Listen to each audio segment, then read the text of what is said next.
Welcome back everybody to Wells Wellness. Today we are discussing how we can reframe relapse. What that means is, what do we do the day after we've fallen off of our healthful diet, or the day after we fall off of our workout routine, or any other habit that you've been working on and been doing so well at? What do you do the day after you mess up? If you're looking for the answer to that question, go ahead and keep watching.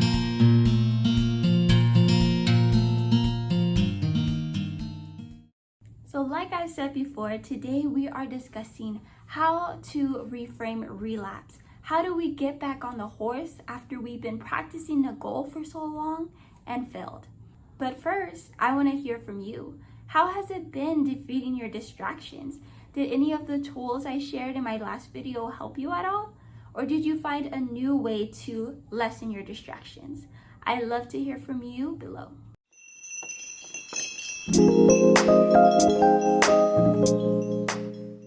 I found that a lot of people quit entirely after they messed up on their healthful eating plan or their workout regimen or any other healthful goal they've been working on.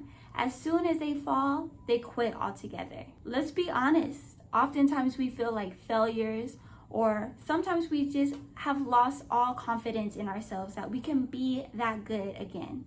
Does that sound familiar? But what if I told you that relapse is actually a part of the process of change? Relapse can be used to make you even better and even stronger in your health goals.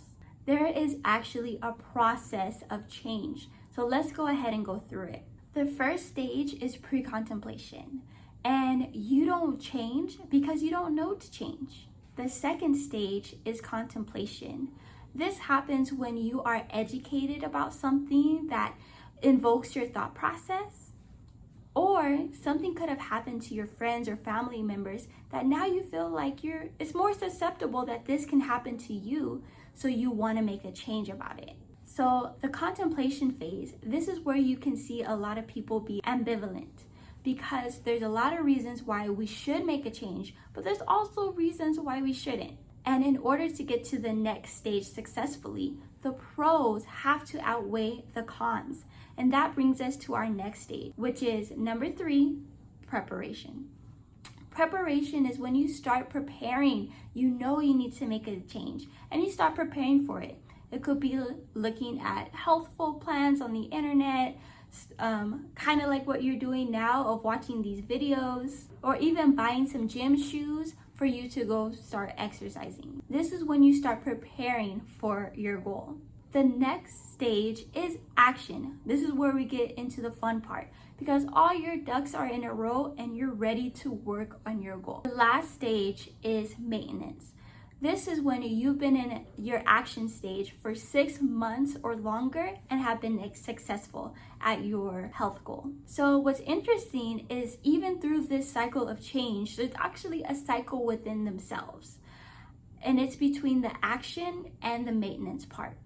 You see, the action and the maintenance is where you spend the most time in your stages of change. And so within this stage, you have action and you actually have relapse. And then maintenance. You are constantly practicing your goal, but there's going to be times where you fall off. And something that I wanted to show you guys was, if you see the slide here, you can totally see how people relapse and they fall all the way out of this cycle of change. But it's really important to recognize that relapse is in between action and maintenance, and it's a little cycle of itself. In order to maintain your action, you have to keep practicing it. Even though you fell, you have to get back up. So what am I saying here?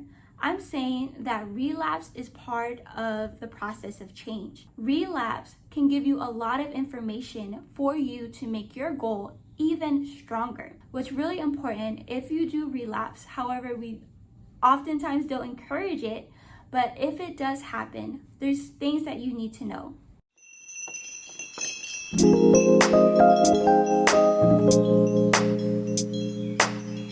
Number 1, be easy on yourself. Making a change is difficult. Oftentimes we are our own worst critic. So you have to get that critical mindset out and get back up. Number 2, ask yourself some questions. What happened to cause this relapse? Again, relapse is information for you to make your goal stronger. What was your environment like? What encouraged you to fall off the wagon? Was it a lack of planning? Was it stress or something else that was going on? Asking yourself these series of questions will help you to understand what went wrong so that you can prepare for it for the next time. And then number 3, ask yourself, what is the next best thing to do? That's all you have to do. Instead of beating yourself up about it, ask yourself, what is the next best thing? Maybe if you've fallen off of your workout plan, just go for a 10-minute walk. What is the next best thing? Number 4 is a good one. And this is something that I really encourage a lot of my clients to have. And it's falling in love with the process and not the product. Sometimes we are so quick to want to be fixed, but oftentimes anything great comes with a lot of work. Anything worth having does not come easy. So it's really important to fall in love with the process and your identity, meaning falling in love with the person that you're becoming. You know, I am becoming a healthy person and that's what I'm enjoying.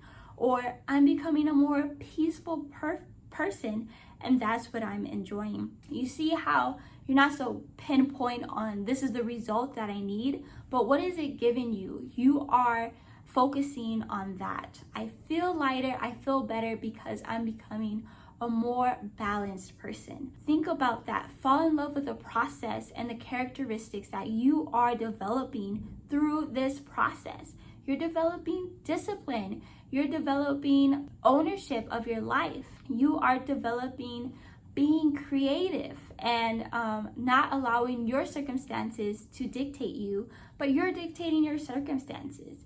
So fall in love with the process and all the things that you are gaining from it. I just want to encourage you with this verse here. It's Hebrews 10:35 and 36. And it reads, "So do not throw away your confidence. It will be richly rewarded. You need to persevere so that when you have done the will of God, you will receive what He has promised."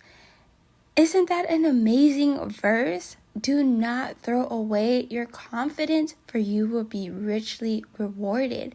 Keep learning, keep growing, keep getting back up, especially if you know that you are doing the will of God by taking care of the mind that He gave you, the body that He gave you, and connecting with Him.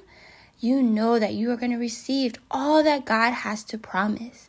We really can't lose if God is on our side. Isn't that an awesome verse? We can have so much confidence in Jesus, in God Himself.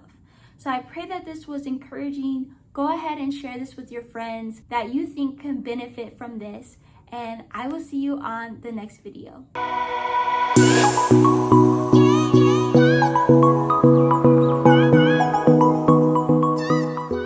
This is concluding this series about how we can make habits stick. So this is going to be kind of the foundation of our YouTube channel. So then when we cover other things or other helpful tips that we can apply to your life, you can go through this series so that you can see how you can make this habit stick.